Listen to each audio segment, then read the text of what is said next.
And then the press conference at the end of today, which not only spoke about the relationship and the announcements today, but I think again showed the closeness of the relationship between two people, between President Trump and our Prime Minister Keir Starmer.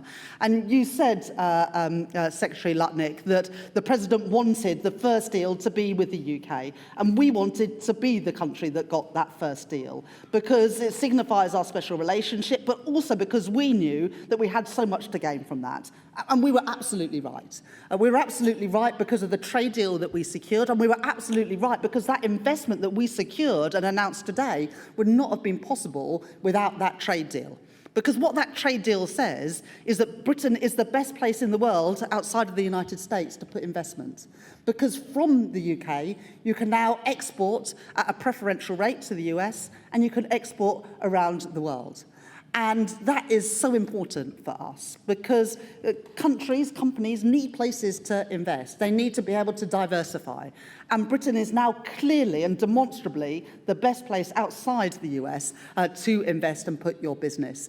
Now, today's announcements were significant. As Peter said, almost £300 billion worth of investment between our two countries. But that is only just the beginning. That's what we were able to announce today. But I know that there is much more to come, building on that partnership.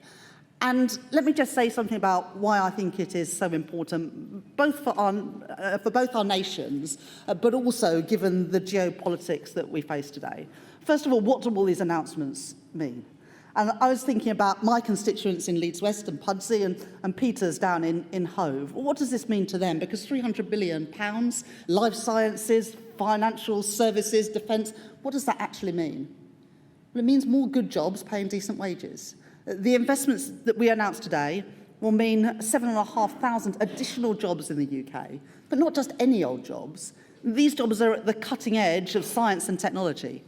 And that goes both ways.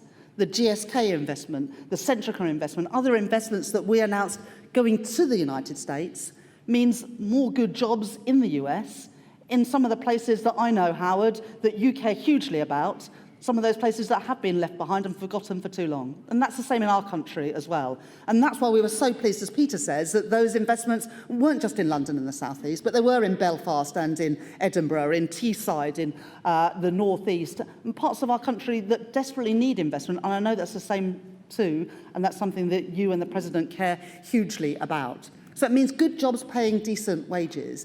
But it means something more than that in terms of the geopolitics.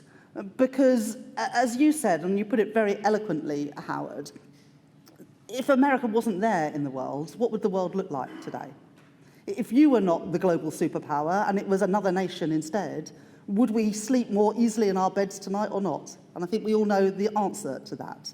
We rely on the security that the United States provides, but even being the greatest country in the world, you can't do that on your own. Allies are so important. Allies are so important in the world which we face today, where other countries that don't share the values of the United Kingdom and the United States want to challenge us and want to impose a different world order. And so this trade deal, I think, signifies something much more than just trade and investment. It signifies who we are as countries and the values that we share. And so this isn't just about doing great deals for each other because we like each other, or because our economies have got great things to offer. This is a great deal for both of our countries and for the world because it shows two countries more closely aligned, that won't be torn apart, that cannot be divided. And I think that is incredibly important with all the challenges that we face.